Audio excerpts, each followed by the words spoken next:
Imamo izuzetno tešku situaciju u gradu Beogradu i Srpska napredna stranka zahteva od gradonačelnika Beograda i gradskih vlasti da odgovore na pitanja koje smo postavili vezano za korupciju u javnom gradskom preduzeću Beogradski vodovod i kanalizacija, ali i o tome kolika je cena mosta sa pristupnim saobraćajnicama. Radi se o projektu mosta preko Ade sa pristupnim saobraćajnicama, za koje ni dan danas posle višemesečnog postavljanja pitanja nemamo zvaničan odgovor gradskih vlasti koji treba da nam saopšte cifru, treba nam saopšte koliko most sa pristupnim saobraćajnicama danas košta građane Beograda.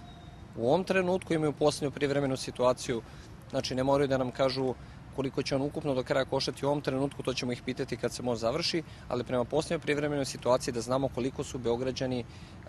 zaduženi za ovaj most i koliko novca je ukupno izdvojeno uz kredite stranih banaka, domaćih banaka i budžetska sredstva. Takođe, postavili smo nekoliko pitanja gradskoj vlasti, pogotovo one koje se tiču za ugovore u kojima se vidi da je bilo malverzacije u Beogradskom vodovodu i kanalizaciji za nabavku rezervnih delova za VOMA vozila, MORO vozila i za nadgradnju VOMA i MORO vozila u Beogradskom vodovodu i kanalizaciji, gde su prihvaćene ponude, recimo prihvaćena ponuda od 9 miliona dinara, a postala je ponuda od 2 miliona i 800, pri čemu su obe firme ponudile iste rezervne delove istog ponuđača. Takođe izneli smo podatak